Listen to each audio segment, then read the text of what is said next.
Welcome to my word once more. Another period, another time, and as usual, these days it is a kind of subscribers demand. One of the subscribers demanded a little exposition on peptic ulcer. So the effort today shall be a brief explanation of peptic ulcer-Anjou. Peptic ulcer has been a very mysterious disease for a very long while, and I'm happy to say the etiological agent and the progress that has been made in terms of researches has cornered it and even made it less a serious problem than it used to be.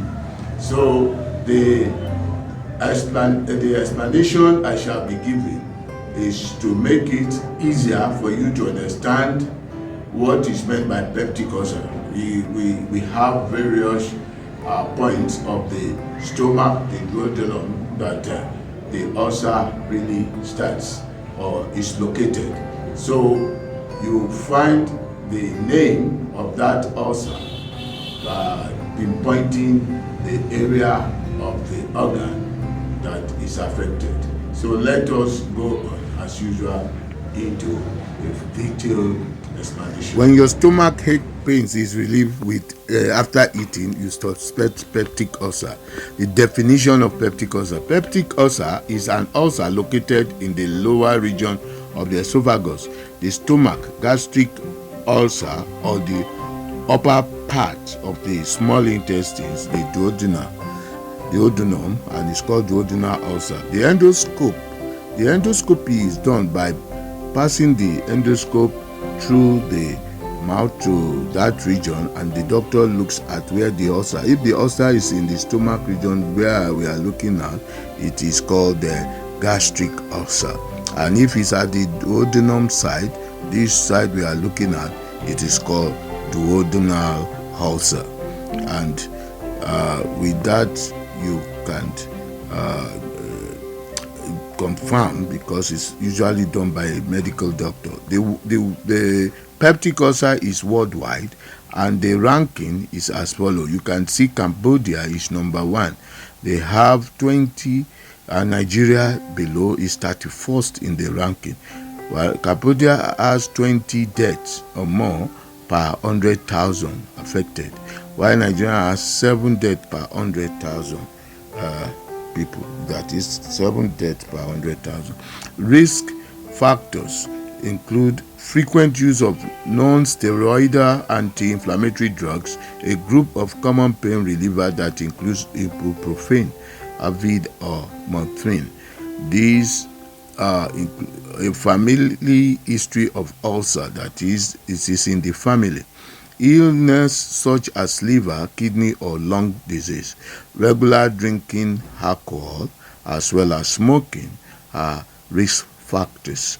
Causes of peptic ulcer include long-term use of non-steroidal anti-inflammatory drugs such as aspirin and ibuprofen.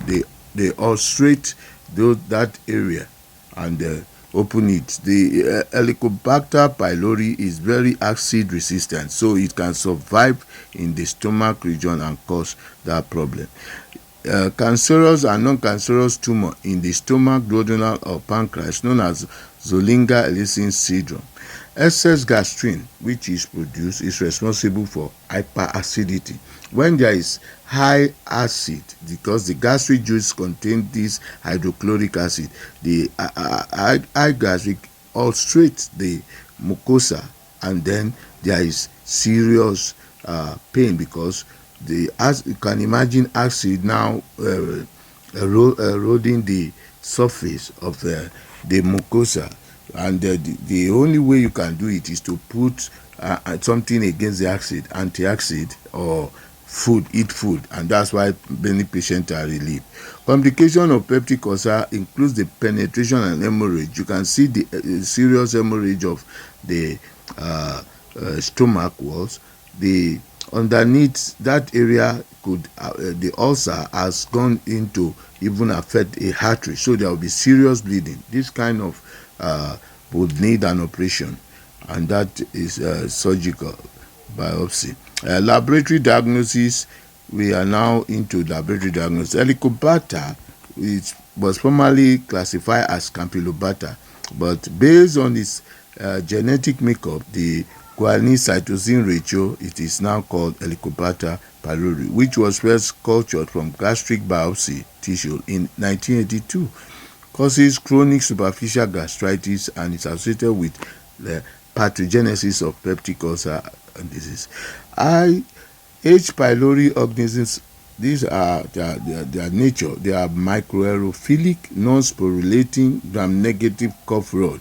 The cough rods are similar to the ones that are causing cholera, and though you can see them being at times confused, but they cause almost the same problem. But H. pylori can withstand high acid, and the flagella is also very useful in there. This is the appearance. You can see it with the multiple flagella, and in all culture they may appear cocci. Laboratory diagnosis continue. This is to differentiate Campylobacter from Helicobacter.